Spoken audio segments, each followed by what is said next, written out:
Hi there. In a big interview with Variety last week, the new head of HBO, Casey Bloys, confirmed that House of the Dragon Season 2 will probably not premiere as early as spring of 2024. Now, I've been reporting that since back in December. I made two videos saying it is extremely unlikely they will be done by that spring, simply based on their production turnaround alone. But because there hasn't been news since the finale of Season 1, over the winter a lot of clickbait news has been posting stuff like, it'll be back in a year and a half, maybe even same time next year, like August of 2023, with a 12-month turnaround. That's not happening. That was never happening. Even before the finale, HBO said this isn't coming out calendar year 2023. The question was, would it be out in time for spring of 24? And the answer is no. Clickbait sites saying, oh, maybe spring, oh, probably spring, it needs to be spring. Why? Why? Because you've run out of things to talk about? There's plenty to talk about. That when they report that, it's just reporting what you want to hear rather than what can be cited with evidence to be true. Or not just what you want to hear, but what you think other people want to hear. They're preying on your hopes when they say, don't worry, it'll come out soon, it'll come out soon. They want clicks. It's clickbait. And some of them honestly believe it because they want to believe it, but the reality is that we live in an age now where most big prestige dramas take a year and a half to a full 2 years between seasons. Think of all the other big shows, Euphoria, Succession, Amazon's Lord of the Rings Season 2 is not coming back until 2024. That even Game of Thrones couldn't keep up that big of a production schedule, that it was, in thinking back on it, insane that as it got bigger and bigger every season, they thought they could keep, cranking it out every 12 months. And when it was like seasons 1 and 2, they didn't have that big battle scene. Season 1 didn't even have any. Maybe. But at the scale of Season 5 and 6, with all these giant battles, you thought they could do that annually. That it really broke them doing that, and even then they couldn't keep up with that. Season 7 was a year and a half wait. Season 8 a year and a half after that. That not just Game of Thrones, but other shows, in the late 20-teens, like 2017 onwards, you started seeing longer production breaks between seasons of things. That's just how it works now. So there is no delay. They might have taken an extra month to polish up the scripts because they wanted to. Good for them. I don't consider that a delay, but we're trying to take the time to do it right. And even then, like an extra month here or there, that's nothing. I don't consider that behind the scenes problems, but we took the time we needed to do it. That anyone just say, sorry, it's just, if you haven't been online that much, the winter was barraged with, if you were looking for House of the Dragon stuff, just clickbait from the Screen Rants and the usual channels going, well, maybe it'll be out by spring, when if you actually sit down and discuss the evidence, clickbait reports like that don't cite, evidence. They just basically go, I have a good feeling it'll be out by spring. Based on what? Looking at the production turnarounds. I already made videos going over this of, it took them this many months to do Season 1. They might do spring, but it's very unlikely. And that's just from a production standpoint. That on top of all this, this is prestige drama, takes a long time. I was going through a new set of interviews. Ryan Condal was remarking on this in the Making of book, that he used to work on a cable TV for USA sci-fi show, Colony, and now it's Emmy-level prestige drama for HBO, and he said just the amount of quality over quantity is so different that we'd finish a whole episode in like 3 or 4 days on Colony. Here, a full day is devoted to one scene that's like 2 to 3 minutes. But you've seen on YouTube when you go, oh, I want to go back and look at that epic Tyrion trial scene or big acting scene that is basically the scene that won that actor an Emmy Award or something. It's like 3 minutes long. Because so much thought went into every line and every camera angle. It's quality over quantity. If you're watching a movie as TV, that it's not TV, it's HBO, it takes longer. that this is why movies take longer to make than TV, but they're at higher quality. It's prestige drama. So even they've remarked on this. I've covered this already. So the point is, it's nice to, after months of, to fill the quiet, to fill the void. People have been, making clickbait things. Even as I was saying, you can look at this production schedule, it's unlikely. It's nice to finally have an official source, the head of HBO, saying, look, it's very probably not coming out by spring of 2024. This is the first solid statement we've had. Well, other than he was upfront about saying it's not going to come out by fall of 2023. He already said that during the run of the show. And it was this big article, interview, cover spread that they were doing on Casey Bloys, is how he's the new head of HBO since they got bought out by AT&T and then got bought out again by Discovery. And he's been doing a better job than the Plepler administration. They're talking about all the new people who are in charge. No one is really present at HBO who was in charge during the old administration. I mean, he has been there for years. He was in the comedy division. He wasn't part of any of that. So it's weird. He talks about just the different eras at HBO. He was there when Sopranos ended. He was a new guy at a low-level thing. It was a good interview just going over the internal stuff at HBO, but it's nice to see him saying that we're getting solid info here. We're getting solid info on the beginning of filming. Matt Smith just clearly said it's going to start filming April 12. We're pretty sure that filming will end around December, and that's pretty much how long it took to make season 1. There was the Omicron COVID spike that delayed everything. They were supposed to stop filming December of 21, and they said we were 2 weeks away from shooting, and then a new crew member would get COVID, we'd have to stop, we'd start up again 3 days later, someone else would get COVID, we'd have to start all over again. So for 2 months we were perpetually just 2 weeks behind schedule until mid-February. But it wasn't supposed to take until February. That they were aiming for film from April to December for a summer release. They got delayed because of COVID to a fall release. Last week of August is fall, right? So, they're filming a week or two earlier. They started filming in late April, but that was also because of, as it turns out, pre-production delays. This is fascinating. In the making of book, they remark on this, that due to COVID, it wasn't just that they couldn't build all the sets because they couldn't have workmen come in to build them. Even the lumber mills couldn't run because they were shut down from COVID lockdown. So Condell talks about this, that he said the price of timber skyrocketed. There were production shortages with the supply line. So it wasn't just that people couldn't come to set to build them. We couldn't get the stuff to build them with. They didn't finish building the Red Keep set until July. That's why all the spy photos we had back in last week of April through the rest of May of 21, if you look back on them, they're all from Driftmark. The Driftmark episode, they filmed them out of order. And when they do chapters on, there's 10 chapters in the book on each episode, they put out of order, they put episode 7 first, then the other 9 episodes to emphasize this is the first thing we filmed. And then they film a few other things, the beach scenes for when characters are walking on the beach and talking about things.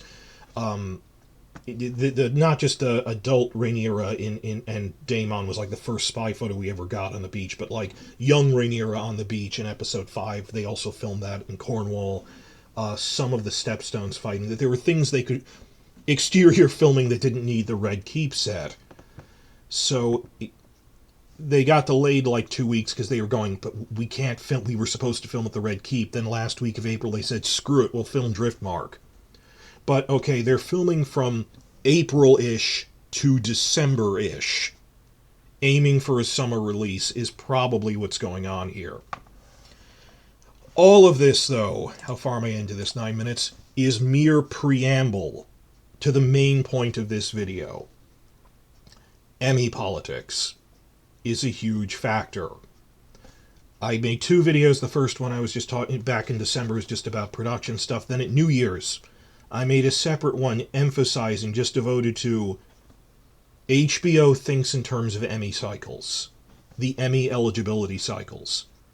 And even though we know awards don't matter for as much as they used to, HBO still thinks they do. And if the guy who can cancel or renew shows thinks something matters, that means it does. Because it's this shared fiction they all have, that it's this shared belief in the award cycle. That you saw, like Game of Thrones Season 8, other shows held off on releasing their seasons so they wouldn't be in the same Emmy cycle. This does matter. But whereas like the Golden Globes goes by calendar year from January to December, Emmy cycles go from May to May. That the cutoff is May 31st of a given year. So it's weird that it's half of your episodes need to air by May 31st. So, like, rarely, if the Sundays line up right, you might get something May 3rd. That was actually true last year. Something could come out May 3rd. But the latest something usually premieres for spring to be in that Emmy cycle is last Sunday in April. Sometimes they go earlier, but that's April-ish was when they always premiered. So, like, for the 2023 Emmys this coming year, the eligibility is everything from this past summer. So House of the Dragon Season 1, which was in August, but anything from July onwards, up until May 30, the beginning of May, when the first episode airs. So that's why House of the Dragon Season 1 is competing against all these other shows that are coming out in spring, like it'll be against The Last of Us Season 1 or The Mandalorian Season 3. That's how Emmy cycles work for the Emmys that are held in September. So it goes across the year like that. And this is a sharp cutoff between the spring and summer TV seasons as a result. Like summer to fall, it overlaps more. It's more of a spectrum. But there is a 2-month dead zone between May and June where they just don't premiere things. Because if you miss the Emmy cutoff by your first episode, kind of has to be by May 1st-ish to get out by the end of your middle episode by the end of May. They don't premiere things in mid-May. And then in June, in the United States, is NBA basketball finals. Basketball championships. They don't like premiering major shows against that. They'll put out miniseries or something. So if you check back at HBO's schedule, and other prestige dramas, they just, like Amazon, everything, Disney, they don't put out big projects in May to June. It's the dead zone between spring and summer. So that's why it's a big cutoff, that because House of the Dragon will miss that Emmy cutoff, the earliest premiere date is July. Within 1 week of July 4th, one way or the other. Technically, the last weekend in June is after basketball, but I say July just for convenience. Now, this video is a sequel to the one I made at New Year's, specifically a sequel to it. That in my earlier video, I said a big reason HBO wouldn't want to rush out House of the Dragon Season 2 by spring, in addition to production issues, that they want to take the time to do it right. That I said, in addition to that, why rush it out to spring and be in the same Emmy cycle as the huge final season of Netflix's The Crown? That The Crown's final season will be fall of 2023. If House of the Dragon came out that spring, that the season, it's fall to spring like that, it would be up against them at the Emmy Awards. And they want to avoid that. So, the key point of this video, getting a conclusion here, the exact wording that Casey Bloys used when asked about Season 2. He didn't just say, probably by spring. The exact phrasing he used was in terms of Emmy cycles. That he said, quote, "It's a good guess it won't meet the cutoff date to be eligible for the 2024 Emmys." And then Variety said, which means it won't be out in spring. I feel validated by this, that it is proving my point that the executives in charge who make these decisions, whether we agree with them or not, they think in terms of Emmy cycles. And they will plan out schedules and sometimes delay shows into a different cycle because of that. Now, case in point, House of the Dragon Season 1 just surprisingly won Best Drama at the Golden Globes. No one thought it would do that, and even then the Golden Globes are not treated as a serious awards anymore. It's weird that even more than the Emmys. It's, they didn't even air them last year because they were considered so much behind the scenes bribery doesn't reflect reality. It's one of the worst ones, but still, okay, we won. We got to have the two Rhaenyras were there crying and happy. That was nice for them, and Emma Darcy gave a speech on the red carpet of it's so nice to be here, and I'm not afraid of my gender and stuff, and representing people. So that's all well and good. That they had a good time, I'm happy for them.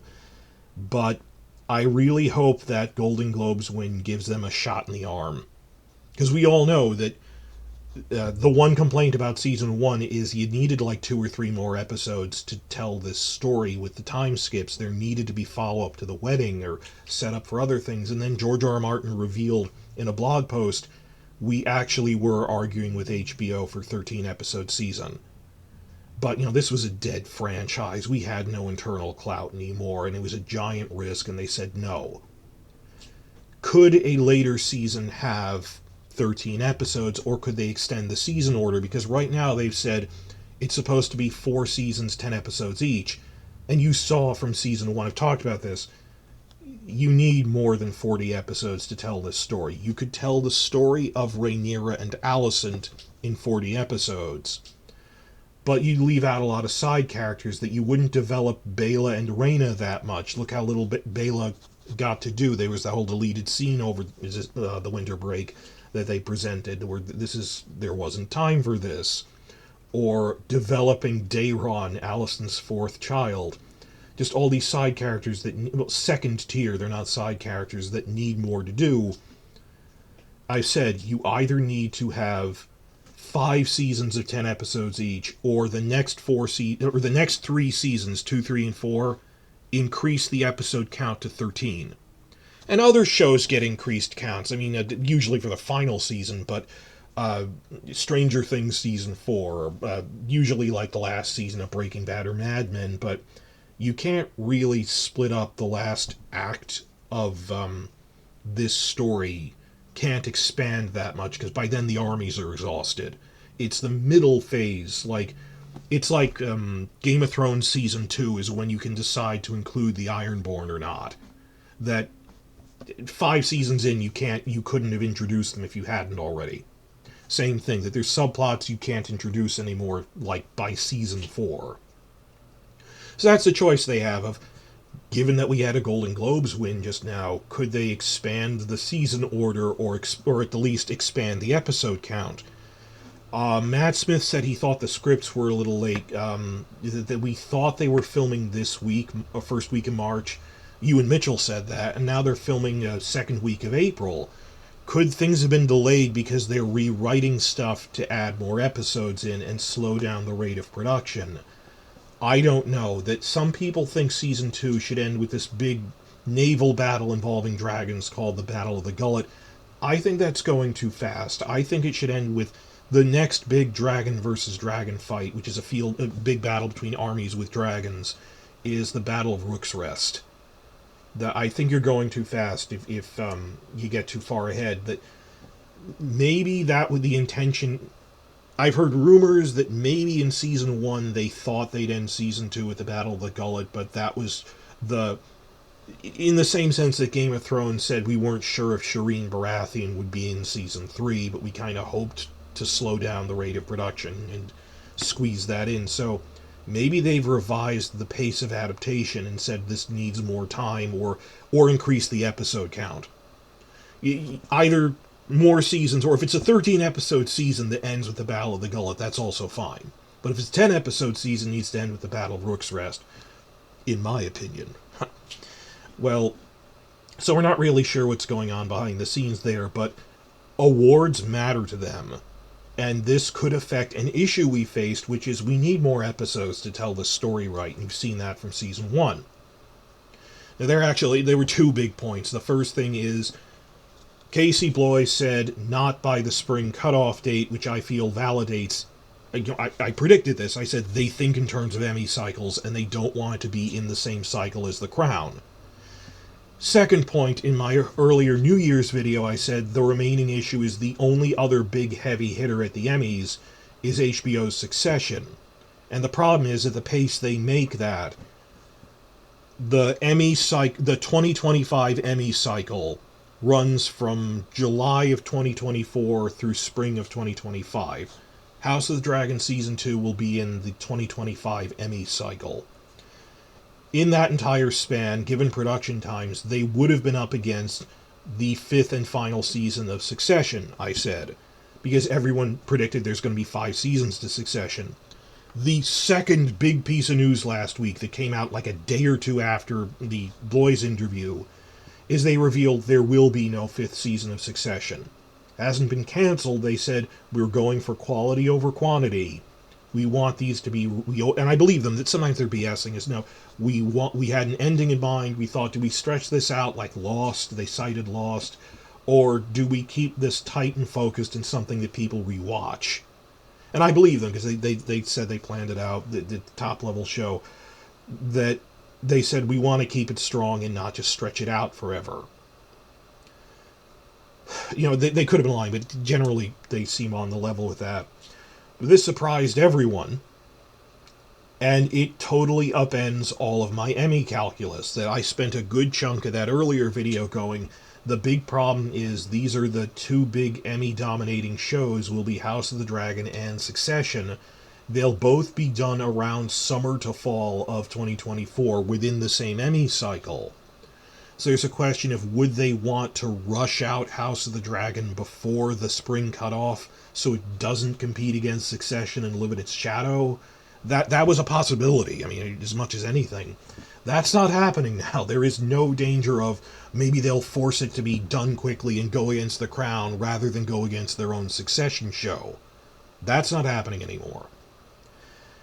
Which really clears the playing field, though, that suddenly House of the Dragon is the flagship show for HBO now that Succession has ended. It hasn't started airing its final season yet, but you know what I mean, that next Emmy cycle after this one, after Succession Season 4, when you look at, like, what shows does HBO have left, they have a good slate of decent shows. The White Lotus just got promoted from anthology to long-form drama, so that'll be in the same Emmy category as House of the Dragon. That's another factor. But in terms of the shows that were dominating the Emmys since Game of Thrones ended, there was about half a dozen that got half of the nominations, like The Crown, Succession. This totally changes the Emmy calculus of what's going to be out in which cycle. So those were the 2 big factors I talked about before in terms of Emmy politics, which are real, that they wouldn't rush this out by spring to be against the final season of The Crown. And I was worried about a 5th season of Succession might push it back into spring. That isn't a concern anymore. We are looking at a July 2024 release at the earliest, and I'm a guy who would want this to be out by fall. I want them to take the time to get it right rather than burning through material, and I don't care if the clickbait channels of the moment want more content to get, clicks and views. This is supposed to be something we talk about for years, like the Lord of the Rings trilogy.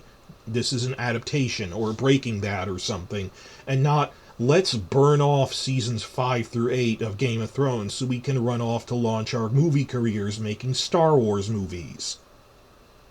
Like, on a scale of years, the damage that did, because people were living in the moment rather than thinking, maybe we shouldn't burn through this much material. Look what it did to TV Dorn. Look what it did to Stannis. Look what it did to Arya, even though people were praising it. These were... her last 3 or 4 seasons were terrible with the Bravos chase and stuff. You don't want to rush material. You want to get it right. Hasn't, even Season 8 been enough to prove that to people? And there's so much backlog to talk about. All the interviews and stuff, that's just, why aren't news sites reporting on this? This is interesting. It's just, I think, over the course of years, remember seasons 1 to 4? In the off-season, we actually would discuss interviews and things. And then it turned into a whole different culture of the clickbait culture of the hype TV thing, that in later seasons it was like discussion dropped to nothing in the off-season because there wasn't much to talk about, because they didn't have much substance. But at any rate, we're in this for the long haul, and even though I would prefer take as long as possible, I have a huge backlog of work, I don't know if I'll even be done by fall of 2024, even I say look, a summer release, a July release is most probable, just based on production time. I have every reason to go. I want, rather than reporting on what I hope to be true, like a clickbait channel. While I hope we get more time to prepare for this and by word of mouth share it with more people. I still have friends who haven't watched it yet because they were afraid of what happened to Game of Thrones itself. Now is the time to spread this to your friends by word of mouth, have viewing parties, people who haven't seen it yet. We need more time to prepare, but even though I have every reason to hope for a fall release 2024, I say openly that July is most probable, and that is what I am preparing for. But this raises the question that if Emmy politics do matter in terms of do they get an increased episode count order or not, and all of the big shows that were dominating everything, we're at the end of a retirement wave. All these big shows like The Crown and Succession that were dominating the awards are ending, and Better Call Saul, which swept the Golden Globes in most of the acting categories, and all these other big things that are ending. If all of these other shows are ending, who do they compete with at the Emmys now? So I made a video on everything that House of the Dragon Season 2 will compete against in the 2025 Emmy cycle based on the production schedules that we have now. This ran a full hour because I slowly went through everything showing my work, and then the audio didn't record right, so I threw that out and I condensed it down to 5 minutes where I just present the conclusion. But to emphasize it, I'm going to split that off as a separate video, just going within 5-6 minutes with charts. These are the things that are the new Emmy era that we're going into. Just as there was the Breaking Bad era, the Game of Thrones era, the Crown Succession era.